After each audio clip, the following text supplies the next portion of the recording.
Shalom Bapak dan Ibu, selamat pagi, salam sejahtera untuk kita semua. Kembali berjumpa dengan saya dalam program Renungan Harian pada hari ini. Dan seperti biasa sebelum kita mendengarkan firman Tuhan, mari kita mohon Tuhan Roh Kudus di dalam doa. Kita berdoa. Bapa, terima kasih untuk saat ini Tuhan, di mana kami boleh kasih Tuhan peliharakan. Begitu baiknya hingga pada saat ini. Masih kami dalam keadaan sehat, dan boleh melakukan segala aktivitas kami, dan itu semua adalah anugerah dan kasih Tuhan bagi kami. Saat ini Tuhan, kami ingin mendengarkan firman Tuhan yang akan boleh menjadi kekuatan di dalam kehidupan kami. Berkati kami semuanya Tuhan, bila kami dapat boleh mendengarkan firman-Mu dan dapat boleh mengerjakannya di dalam kehidupan kami. Di dalam nama Tuhan kami Yesus Kristus, kami sudah berdoa dan bersyukur kepada-Mu. Amin. Baik Bapak dan Ibu yang terkasih, firman Tuhan yang akan kita baca pada hari ini terambil dari Injil Markus pasalnya yang ke-6 ayat yang Injil Markus maksudnya pasal yang pertama ayat yang ke-6 sampai dengan yang ke-8. Demikian bunyi firman Tuhan. Yohanes memakai jubah bulu unta dan ikat pinggang kulit dan makanannya belalang dan bulu hutan. Inilah yang diberitakannya, sesudah aku akan datang ia yang lebih berkuasa daripadaku, membungkuk dan membuka tali kasutnya pun aku tidak layak. Aku membaptis kamu dengan air, tetapi ia akan membaptis kamu dengan Roh Kudus. Demikian jawab pembacaan firman Tuhan yang berbahagia kita semua yang tidak hanya membaca atau mendengarkan, tetapi yang juga memeliharanya di dalam kehidupan kita sehari-hari. Bapak dan Ibu yang terkasih, minggu ini adalah minggu yang disebut dengan minggu pembaptisan Tuhan Yesus.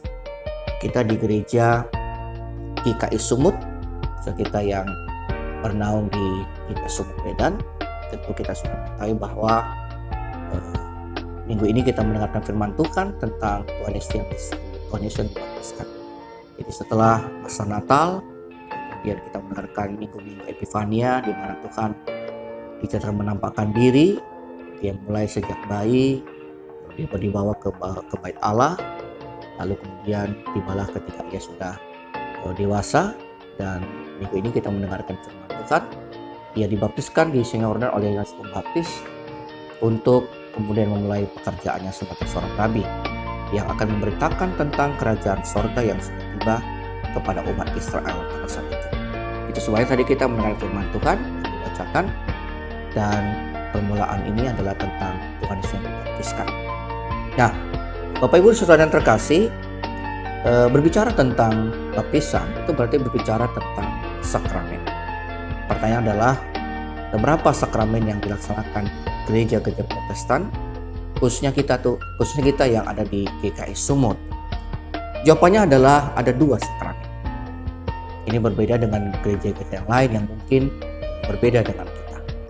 Tapi umumnya gereja-gereja Protestan seperti GKI Sumut itu memiliki 2 sakramen yang dilakukan, yaitu sakramen baptisan kudus itu yang pertama, dan sakramen perjamuan kudus. Nah, sakramen baptisan kudus itu juga ada 2, yaitu sakramen baptisan kudus kepada anak-anak dan sakramen baptisan kudus kepada orang dewasa. Kedua-dua ini masih kita lakukan hingga pada saat ini. Masih kita sering melihat anak-anak yang masih kecil atau masih bayi itu dibawa oleh orang tuanya untuk dibaptiskan. Dan juga sampai saat ini juga kita masih melihat adanya orang dewasa yang kemudian dipercaya dan kemudian dibaptiskan. Nah, apakah sakramen baptisan kudus memiliki dasar di dalam firman Tuhan? Jawabnya ada. Ini untuk menegaskan kepada mereka yang mungkin masih ragu-ragu atau yang tidak mengerti dan tidak tahu tentang hal ini. Kesepakatan atau dasar dari sakramen baptisan kudus ini bukanlah sekedar kesepakatan bersama antara bapak-bapak gereja, bukan juga hasil sidang konsili, sidang gerejawi pada saat ini. Tapi ini adalah perintah yang langsung dikatakan oleh Tuhan untuk dilakukan.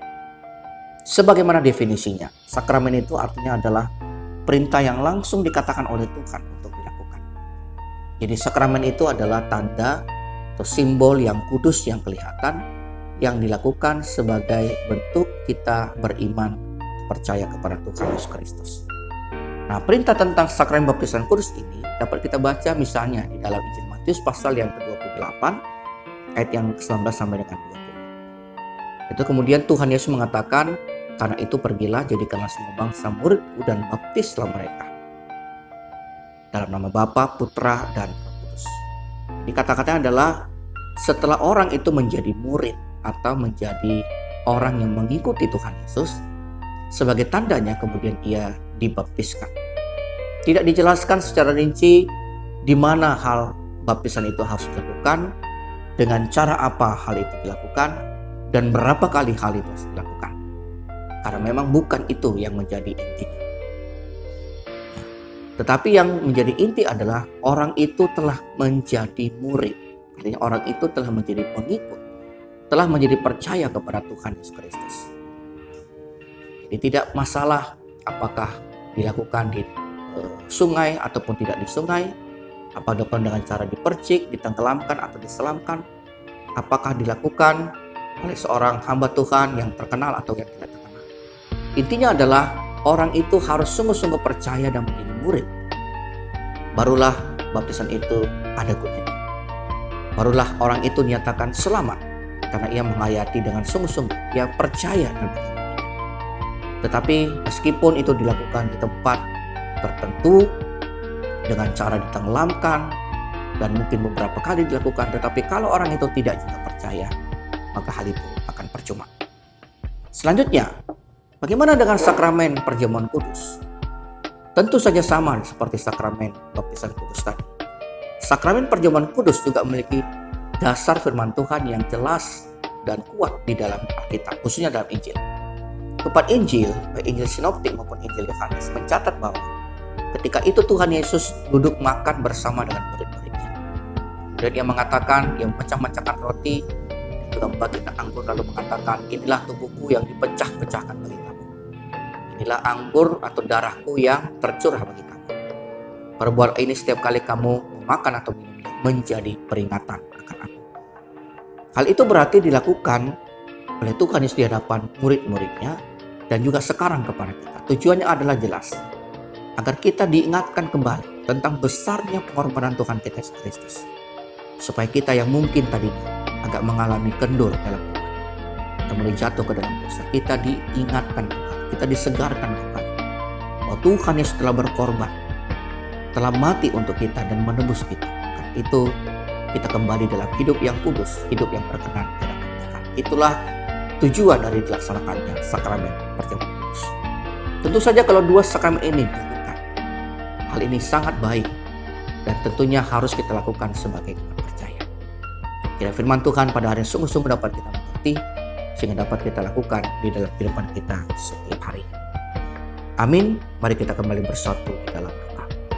Bapa, terima kasih untuk firman-Mu Tuhan yang telah kami dengarkan pada saat ini. Tuhan berkati kami agar kami semakin mengerti dan dapat melakukannya di dalam kehidupan kami. Berkati kami Tuhan sepanjang hari ini, berkati yang kami kerjakan, pekerjaan dan usaha kami. Dan juga berkati anak-anak kami, berkati seluruh anggota keluarga dimanapun kami berada. Berkati saudara-saudara kami yang saat ini mengalami sakit penyakit dan sedang berjuang untuk mengalami kesembuhan. Tuhanlah yang menyembuhkan dan mengangkat segala sakit penyakit mereka. Terima kasih Tuhan, inilah doa dan syukur kami Tuhan kepadamu. Hanya di dalam nama Tuhan kami Yesus Kristus kami sudah berdoa.